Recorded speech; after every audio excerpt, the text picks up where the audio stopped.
Bab 20. Mereka sudah akan kaya. Selama sisa tahun ini, mereka sudah tidak perlu kelaparan lagi. Tahun baru nanti, mereka juga bisa menyantap daging. Warga dusun yang berdiri di luar rumah Wira juga sangat terharu hingga menangis. Begitu masuk akhir tahun yang sering hujan, bahan pangan mereka akan makin menipis sehingga hidup mereka juga akan bertambah sulit. Ada banyak warga dusun yang saking miskinnya juga bisa mati kelaparan.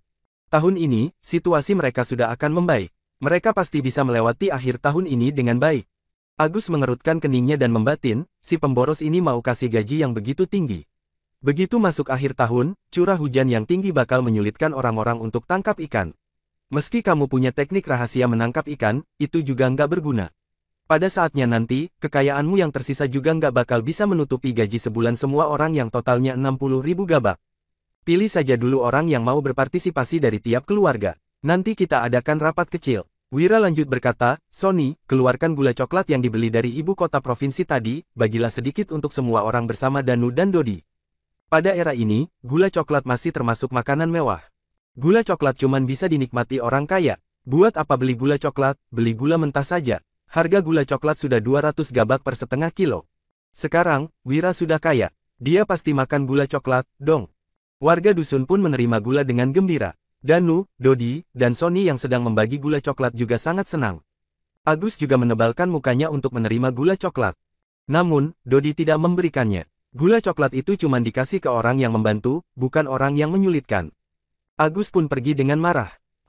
Aku juga nggak sudi. Melihat kejadian itu, para warga dusun pun tertawa terbahak-bahak. Tidak ada orang yang memedulikan Agus. Biasanya, Agus selalu menjilat budi dan tidak pernah membela warga dusun. Dulu, warga dusun masih merasa hal itu wajar. Namun, setelah membandingkannya dengan Wira sekarang, mereka pun merasa kesal. Setelah semua anggota tim penangkap ikan sudah terkumpul, mereka mengadakan sebuah rapat kecil. Setelah rapat, semua orang pulang dengan bersemangat. Wira dan Hasan juga berdiskusi sebentar secara pribadi sebelum hari yang melelahkan ini berakhir. Saat ini, Wira yang sedang menikmati pemandangan langit malam pun merasa sedikit lebih tenang. Wulan menatapnya sambil termenung. Suaminya sudah menenangkan warga dusun hanya dengan kata-katanya. Dia juga membentuk tim penangkap ikan untuk membantu warga dusun. Pada saat yang bersamaan, dia juga mempersatukan kekuatan yang bisa menjamin keselamatannya. Suaminya yang sekarang sepertinya sudah mendapatkan hasil dari semua yang dipelajarinya selama ini dan bisa menjadi sukses. Setelah menikmati pemandangan langit sebentar, Wira mengeluarkan sebuah kotak dan menghampiri Wulan. Wulan, lagi pikirin apa? Enggak kok, Wulan berkata dengan tersipu, suamiku, istirahatlah. Aku pergi masak. Enggak usah buru-buru, coba lihat ini, suka enggak? Wira membuka kotak di tangannya. Di dalamnya, ada gelang giok putih, gelang emas, jepit rambut giok putih yang dihiasi bunga kuning, dan bedak pemerah pipi. Wulan langsung terkejut. Dia memeluk Wira dan berkata sambil terisak, makasih, suamiku. Kamu baik banget sama aku. Aku merasa kayak lagi mimpi. Setelah menikah selama 3 tahun, ini adalah pertama kalinya suaminya membelikan hadiah untuknya. Sini aku bantu pakaikan. Wira juga merasa tidak berdaya dalam menghadapi Wulan. Wulan selalu langsung menangis begitu Wira bersikap baik terhadapnya. Padahal di dunia ini, tidak peduli berapa banyak hadiah yang diberikan kepada para pacar dan istri, mereka akan merasa itu adalah hal yang wajar. Setelah memakai seluruh perhiasan yang dibelikan Wira, Wulan pun terlihat makin cantik dan anggun. Dia bertanya dengan lembut, suamiku, cantik enggak? Enggak, enggak cuman dikit, tapi cantik banget. Duh, jantungku sudah berdebar enggak karuan. Coba pegang. Hehe, suamiku, kamu nakal ya? Suka enggak? Ayo tidur, enggak mau makan, aku mau makan kamu saja. Maaf, suamiku, kenapa? Aku lagi datang bulan. Kalau gitu, aku buatkan teh talua ya. Saat melihat Wira yang menyiapkan teh untuknya di dapur, hati Wulan pun terasa hangat.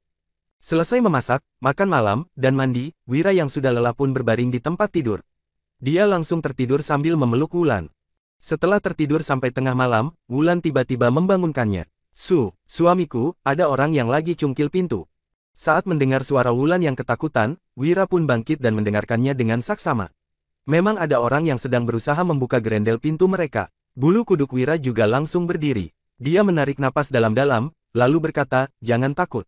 Aku pergi lihat dulu. Bab 21. Wulan berbisik, apa mungkin itu orang dari pengadilan daerah?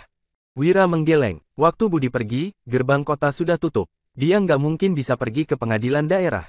Lagian, kalau itu memang orang pengadilan daerah, mereka pasti langsung mendobrak pintu. Ini perampok, tapi aku nggak tahu ada berapa orang.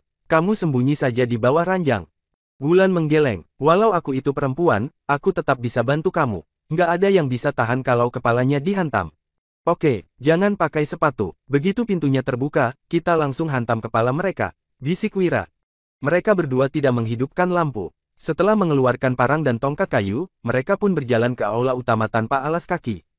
Dengan cahaya bulan dan bintang yang masuk melalui celah pintu, mereka bisa samar-samar melihat ujung pisau yang digunakan perampok untuk membuka gerendel pintu mereka. Kit, gerendel pintu mereka perlahan-lahan terbuka. Wira dan Wulan pun menjadi tegang. Wira ingin langsung mengunci kembali gerendel, lalu berteriak untuk menakut-nakuti perampoknya. Namun, pintu mereka kurang kokoh. Apabila perampoknya bernyali dan tidak kabur, pintu mereka pasti terbuka begitu didobrak beberapa kali.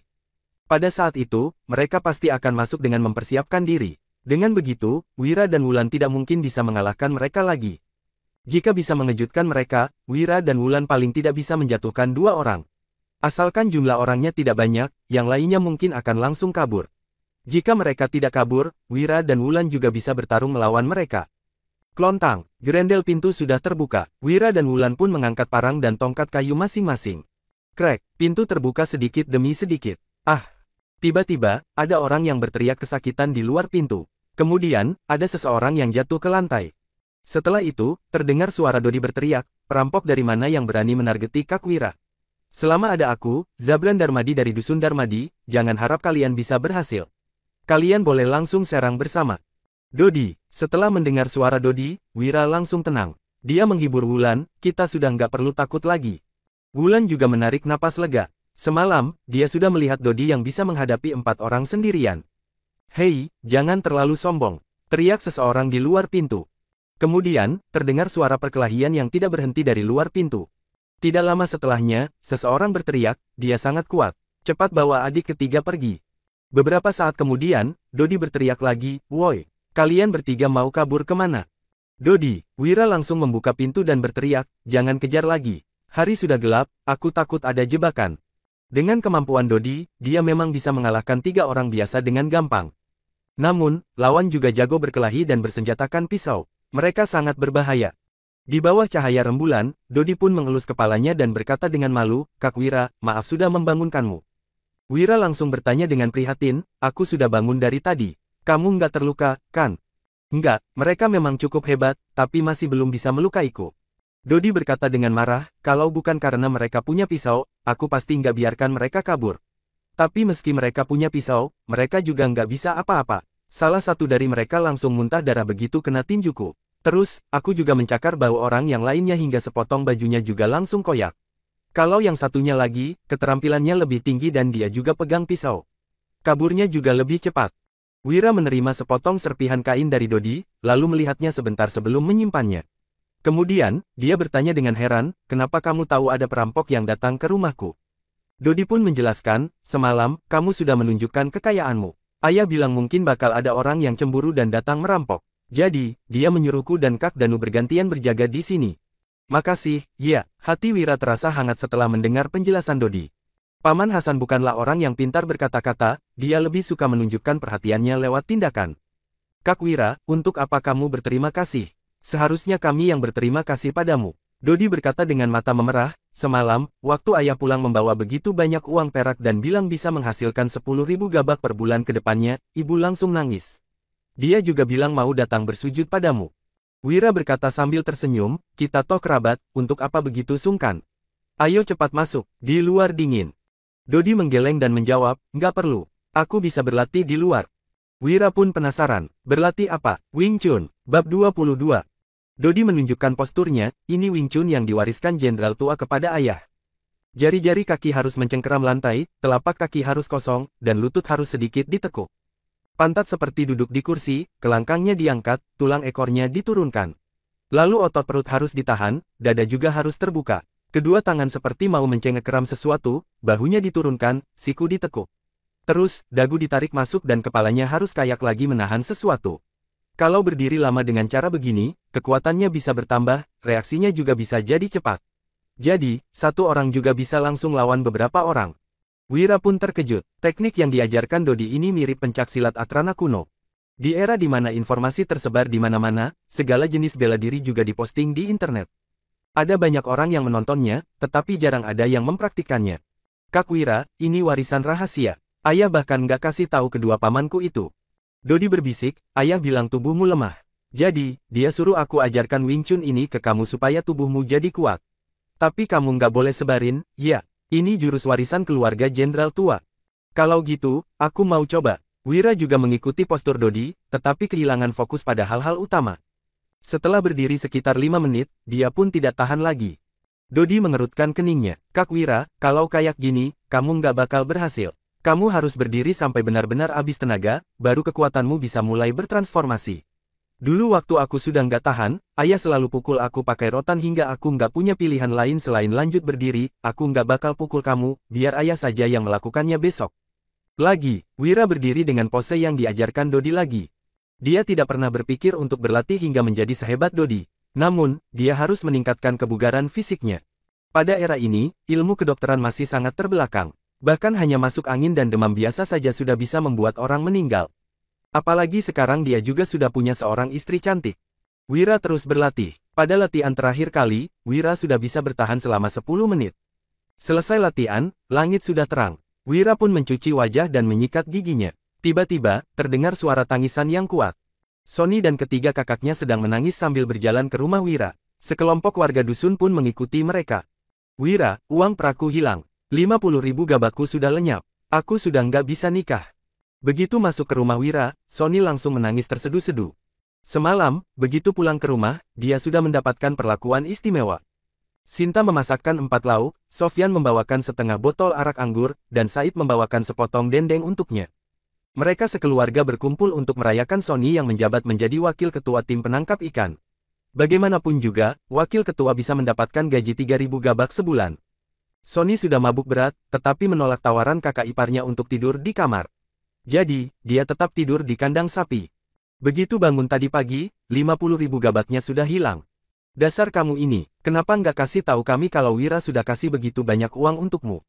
Kamu takut kami minta, ya. Suruh kamu tidur di kamar, kamu juga nggak mau, takut kami curi uangmu. Sekarang, uangmu sudah hilang. Apa kamu sudah puas? Itu 50.000 gabak, loh. Teriak Sinta sambil menangis.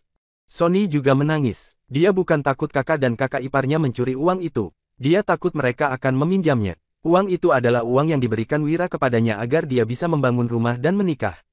Sofyan, Said, dan Surya juga ikut menangis. Di pedesaan, 50.000 gabak adalah jumlah yang besar. Bahkan orang paling kaya di desa sekalipun akan menangis sedih apabila kehilangan begitu banyak uang. Aku juga pulang dulu untuk periksa apa rumahku kemalingan apa enggak. Wira dan Sony sudah dirampok. Dodi pun terkejut dan buru-buru pulang ke rumah. Para warga desa juga terkejut. Wira juga memberi uang perak kepada keluarga Hasan. Mereka berempat baru mengikuti Wira sehari, tetapi sudah mendapat begitu banyak uang. Jika begitu, orang yang mengikuti Wira bisa kaya. Kak Wira, maaf, aku sudah kehilangan uang yang kamu kasih. Sony yang masih terlihat sangat bersemangat kemarin sudah menjadi lemas hari ini. Jika uangnya hilang, rumah batu dan istri cantik sudah tidak mungkin didapatkannya. Dia akan kembali menjadi gelandangan. Wira berkata dengan tegas, buat apa nangis? Kalau sudah hilang, ya sudah. Toh bukannya nggak bisa dihasilkan kembali. Kamu itu seorang pria dewasa. Masa nangis-nangis kayak perempuan? Memangnya kamu nggak malu? Cepat berhenti. Sony langsung menutup mulutnya. Dia tidak berani meneteskan air mata lagi. Sinta, Sofyan, Said, dan Surya juga tidak berani menangis mengeluarkan suara. Wira menatap semua warga dusun sambil berkata, kalian semua pulanglah. Hari ini tim penangkap ikan sudah mau mulai kerja. Abis makan, tunggu saja perintah dari Paman Hasan. Ini kesempatan kalian mendapatkan uang. Jadi, kalian nggak boleh ceroboh. Para warga dusun yang datang menonton keramaian buru-buru mengangguk, lalu pulang ke rumah masing-masing. Masalah Sony tidak ada hubungannya dengan mereka. Tim penangkap ikan baru bisa menghasilkan uang untuk mereka. Saudara-saudara Sony tidak pergi. Mereka sekeluarga seolah-olah sudah kehilangan semangat hidup mereka. Wira pun menghibur, semangat dikit, dong. Toh cuman uangnya saja yang dicuri. Kalau kita pakai cara yang tepat, kita pasti bisa menemukannya. Mata Sony langsung berbinar, masih bisa ketemu lagi. Ketiga kakak Sony juga menjadi bersemangat. Wira berkata lagi, tergantung kamu sering berkeliaran kemana-mana. Apa kamu tahu ada perampok yang tinggal sekitar 10 km dari sini? Kemarin, mereka baru menunjukkan kekayaan mereka. Malamnya, sudah langsung ada orang yang mau merampok mereka.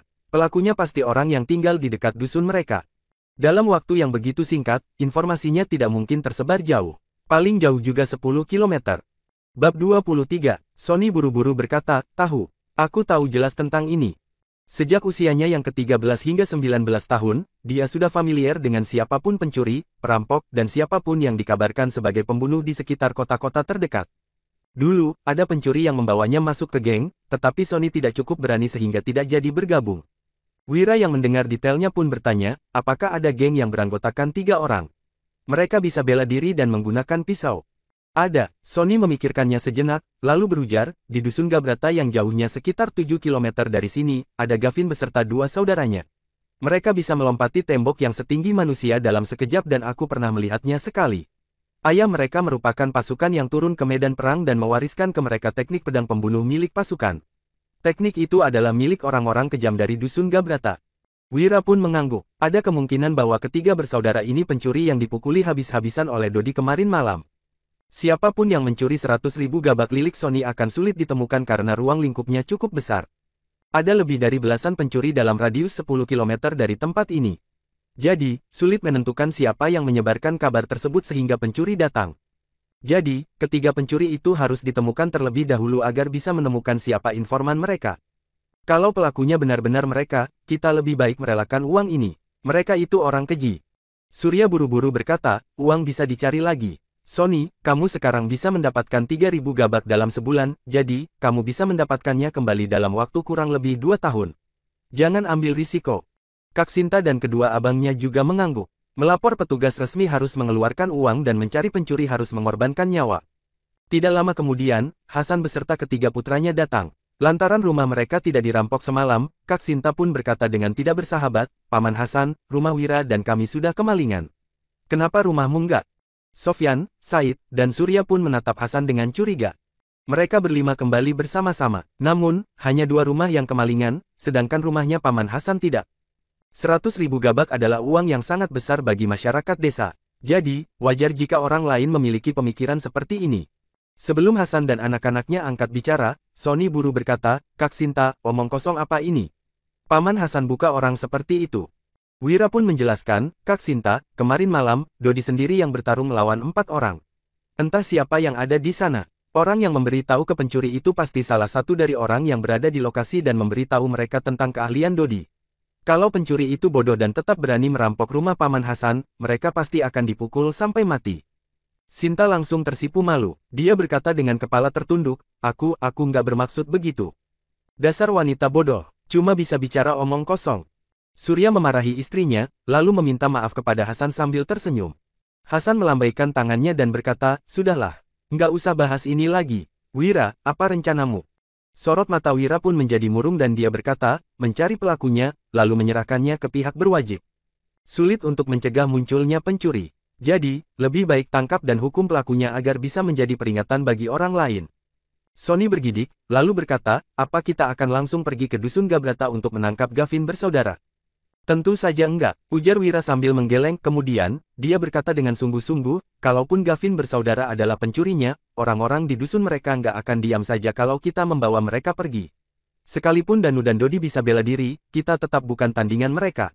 Cara yang terbaik adalah meminta bantuan kepada Tuan Jamadi agar dia bisa membawa kita untuk menangkap pelaku. Jamadi Handari adalah hakim daerah yang bertugas menangkap para pencuri. Dia yang memiliki pasukan khusus ini merupakan sosok yang paling ditakuti oleh seluruh penduduk desa. Penduduk dusun Gabrata pasti berani mengadang Wira dan lainnya, tetapi tidak dengan Jamadi. Hasan pun menggeleng seraya berkata, aku khawatir Jamadi nggak akan membantu. Kemarin, kamu sudah memukul Budi. Keduanya sudah pasti sekutu karena mereka adalah pejabat daerah. Mereka semua pun mengangguk. Hubungan antara kepala desa, hakim daerah, dan pejabat lainnya tidak terlalu baik. Namun, sikap mereka terhadap penduduk desa malah konsisten dan mereka bersedia bersatu untuk menekan orang yang berani melawan. Mari kita bahas lagi setelah bertemu dengannya. Wira pun bangkit berdiri dan berkata, Paman Hasan, Paman nggak perlu ikut. Ini adalah hari pertama tim penangkap ikan bekerja. Paman harus mengatur semuanya supaya semua berjalan sesuai rencana. Hasan pun mengangguk seraya berkata, aku pasti akan mengawasi semuanya dengan baik. Kemarin malam, keduanya telah mendiskusikan hal ini. Tim penangkap ikan akan dibagi menjadi 4 tim. Tim pertama akan menggali akar tanaman tuba, tim kedua menumbuk akarnya, tim ketiga membawa hasil tumbukan itu dan pergi menangkap ikan, dan tim yang terakhir membawa ikan untuk dijual di pasar kabupaten. Kerjakan tugas masing-masing dan tak perlu banyak tanya. Namun, hal ini tidak dapat dirahasiakan selamanya. Beberapa hari ke depan, semua orang pasti akan tahu bagaimana cara menangkap ikan. Bab 24. Akan ada orang yang melanggar perjanjian kerahasiaan, lalu meninggalkan tim untuk mencari ikan sendiri dan menjualnya. Namun, karakter seseorang dapat terlihat dengan cara ini. Orang yang memiliki pemikiran dangkal akan melupakan moralitas demi keuntungan pribadi. Jadi, mereka akan pergi menangkap ikan demi mendapatkan keuntungan sendiri. Sementara itu, orang yang memiliki karakter baik akan menepati janji dan mengajak yang lain untuk menghasilkan uang bersama-sama. Hanya saja, setelah menerima keuntungan dari ini, mereka berlima tidak akan menganggap serius metode rahasia menangkap ikan lagi. Setelah menyelesaikan sarapan dengan tergesa-gesa, Wira berganti pakaian dengan jubah sutra, lalu membawa Sony yang mengenakan pakaian satin, serta Danu dan Dodi yang membawa tongkat jujube panjang ke kediaman Jamadi yang 10 km jauhnya. Tempat tinggal Jamadi di desa Pimola adalah rumah berbata yang memiliki 8 kamar dan ada 2 patung singa menghiasi kedua sisi gerbangnya. Di pedesaan, hanya tuan tanah atau pejabat yang bisa tinggal di sana. Kemudian, 2 penjaga yang berjaga di sisi singa batu berlari ke kediaman dan melapor kepada Jamadi bahwa Wira dan rombongannya datang mencarinya. Tidak lama kemudian, seorang pria parubaya jangkung yang berjanggut berjalan keluar dengan ekspresi garang. Dia mengenakan pakaian yang penuh dengan tulisan dan ada pisau lengkung tergantung di pinggangnya. Begitu melihat Wira, dia langsung berujar, "Aku dengar kamu memukul Budi." Insiden di desa Damardi kemarin malam telah tersebar. Hubungan Jamadi dengan Budi memang tidak baik, tetapi mereka semua adalah pejabat pemerintahan yang termasuk dalam kelompok kepentingan. Kemarin, bocah ini berani memukul kepala desa. Di masa depan, pasti akan berani memukul dirinya. Oleh karena itu, Jamadi harus memberi kesan yang garang dan memberi pelajaran kepada Wira agar Wira tidak berani macam-macam dengannya. Menghadapi Jamadi yang galak ini, Wira pun melambaikan tangannya dan berkata, "Lebih baik kita bahas masalah Sony terlebih dahulu." Sony pun memandang Jamadi dengan takut-takut, lalu berujar, "Tuan Jamadi, kemarin malam, ada orang yang merampok 100.000 gabaku." "Apa?" seru Jamadi sembari memandang Sony dengan curiga, ekspresinya seolah-olah tidak percaya bahwa Sony bisa mendapatkan 100.000 gabak. Alhasil, Sony yang ditatap seperti ini merasa sangat tidak nyaman. Dia pun berkata dengan lantang, "Tuan Jamadi, ada orang yang merampok 100.000 gabakku, aku ingin kamu membantuku menangkap pencurinya. Kalaupun kamu benar-benar kehilangan 100.000 gabak, mana bisa aku menemukan pencurinya?" Jamadi memutar bola matanya, lalu berkata, "Bukannya Tuan Wira kalian sangat cakap. Tuan Budi saja berani dipukulnya. Kenapa kamu nggak memintanya untuk mencari pencurinya?" Sony yang mendengar ini mengerutkan alisnya dan wajahnya tampak sedih. Dia sudah menyiapkan mental sebelum datang ke sini dan sudah bisa menebak bahwa Jamadi tidak mungkin memedulikan hal ini. Wira pun berkata, "Tuan Jamadi, bisakah aku berbicara denganmu sebentar? Katakan saja secara langsung, jangan berbelit-belit," bentak Jamadi dengan raut wajah mencemooh. Dia tahu jelas perkataan semacam ini. Itu adalah perkataan orang yang ingin menyogoknya. Jamadi akan terima jika orang lain yang berkata demikian. Namun, dia harus bersikap tegas kepada Wira. Di sisi lain, keempat pengikut Jamadi juga tampak sangat dingin. Kepala desa saja berani Wira pukul. Jadi, mereka juga tidak akan sungkan. Kemudian, Wira berujar tanpa ekspresi, "Apakah kamu tahu bagaimana Sony bisa mendapatkan 100.000 gabak?" Demi memberi kesan mendalam kepada Wira, Jamadi berencana untuk membalas perkataan Wira dengan garang. Jadi, dia berkata, "Nggak ada urusannya denganku." Wira memicingkan matanya dan berkata, "Sony, beritahu dia." Meskipun mengabaikan Wira, Jamadi tetap ingin mendengar. Dari ekspresinya saja, tampak jelas bahwa dia juga penasaran. Sony mendengus dingin, lalu berkata, "Tuan Jamadi, aku, Sony, memang nggak punya kemampuan untuk menghasilkan 100.000 gabak. Tapi, Tuan Muda Wira bisa. Dia yang memberiku 100.000 gabak supaya aku bisa membangun rumah dan menikah." "Apa?" seru Jamadi tak percaya. Dia pun menatap Wira dengan kaget. Wira si anak tak berguna ini benar-benar memberi 100.000 gabak ke Sony si pengangguran ini. Ini bukan penipuan, ya. Kedua pengikut Jamadi saling memandang dan berkata, "Pengangguran seperti itu saja diberikan 100.000 gabak, sedangkan kita yang bekerja susah payah selama setahun, 5.000 gabak pun nggak punya." Wira memicingkan matanya dan berujar, "Pak Jamadi, aku adalah orang yang sangat sederhana. Orang yang menjadi saudaraku akan kuberi uang dan orang yang memusuhiku akan kuhabisi. Bagaimana denganmu, mau menjadi teman atau musuhku?" Bab 25, Sony, Danu, dan Dodi langsung tercengang. Mereka tak menduga Wira akan begitu berani mengintimidasi Jamadi. Hakim daerah ini punya pasukan pemanah dan pasukan militer. Selain itu, Jamadi adalah pejabat pemerintah di pedesaan yang bahkan lebih menakutkan dari kepala desa. Jamadi yang mendengar ini langsung murung. Ada kemarahan yang mencuat di hatinya, tetapi dia bisa menahannya. Dia pun berkata dengan dingin, itu tergantung seberapa tulusnya kamu. Perlu diketahui, hakim daerah dan kepala desa berkomplot demi memeras uang masyarakat. Namun, uang yang didapatkan ini masih harus diserahkan ke atasan mereka. Jadi, mereka hanya bisa menikmati sedikit keuntungannya. Jika Wira bisa memberinya manfaat yang menarik, sekedar menyapa budi bukankah apa-apa. Wira pun mengeluarkan 2000 gabak sembari berkata, ambil ini dan traktir pengikutmu untuk makan-makan.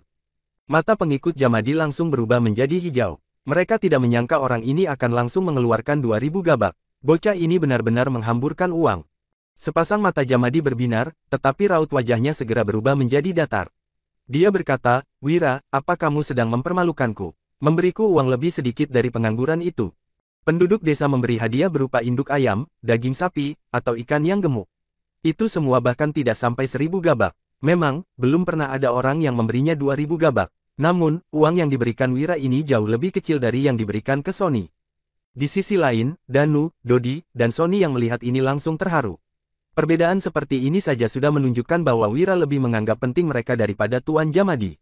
Wira pun memicingkan matanya seraya berkata, bagaimana kalau Anda mengundurkan diri dari posisi ini, lalu bekerja denganku dari dini sampai malam hari. Dengan begitu, aku juga akan memberimu 1 juta gabak. Hehe, jangan bercanda, ini cukup, kok. Memahami bahwa itu adalah upah kerja, Jamadi pun mengambil uang itu. Setelah itu, dia melambaikan tangannya seraya berkata, ayo, berkumpul. Tidak lama kemudian, 4 orang pemanah dan 8 pasukannya bergegas mendekat. Wira pun memberitahu Jamadi bahwa mereka harus pergi ke dusun Gabrata untuk menangkap Gavin bersaudara. Jamadi yang mendengar ini tidak keberatan sama sekali. Di pedesaan, kepala daerah otonom adalah senjata yang terkuat. Selain itu, di belakangnya masih ada beberapa pejabat pemerintahan lainnya. Namun, menangkap pencuri butuh kecakapan. Dodi, apa kamu benar-benar bisa melawan 4 orang sekaligus? Tanya Jamadi yang memandang Dodi dengan curiga. 1 lawan 4, hanya orang terlatih yang bisa melakukannya. Dulu, ketika Hasan pensiun dari militer, dia pernah datang untuk merekrutnya karena ingin mengumpulkan orang yang bisa bertarung. Mana tahu Hasan berkata bahwa dirinya adalah prajurit rendahan yang tidak pernah membunuh musuh dalam pertempuran. Dia bahkan tidak belajar ilmu diri selama di kemiliteran. Hasan saja tidak bisa bela diri, bagaimana bisa mengajari putranya? Mungkinkah bocah ini sangat berbakat? Kalau kamu nggak percaya, kamu boleh menyuruh pengikutmu mengujinya. Ujar Dodi. Kemudian, sorot matanya menjadi kesal dan dia berkata, masih ada lagi.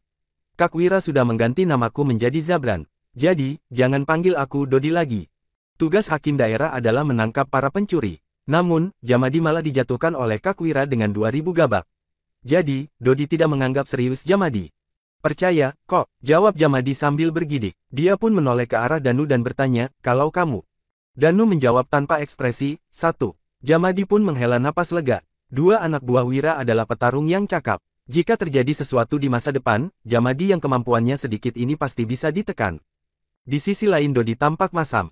Orang yang bisa dipukul Danu itu dia dan ayahnya bisa memukul mereka berdua. Kemudian, sekelompok orang itu bergegas ke dusun Gabrata dan Jamadi sudah membuat pengaturan di sepanjang jalan. Dia menginstruksikan Dodi yang bisa bela diri membawa Sony dan seorang pasukan untuk menangkap anak kedua, Gandhi. Sementara Danu yang hanya bisa melawan 1 orang akan pergi bersama 4 pemanah dan 2 pasukan untuk menangkap Ganjar yang terluka. Terakhir, dirinya dan Wira akan membawa pemanah beserta 3 pasukan ke rumah kakak tertua, Gavin. Ketika mereka masuk ke desa, ada sekelompok warga desa yang langsung mengepung. Namun, ketika melihat bahwa orang yang datang adalah Jamadi, warga desa langsung ketakutan dan melarikan diri. Di pedesaan, hakim daerah lebih menakutkan dari kepala desa. Pada dasarnya, kemunculan mereka hanya untuk menangkap orang. Jadi, para warga ini memilih untuk menonton dari kejauhan.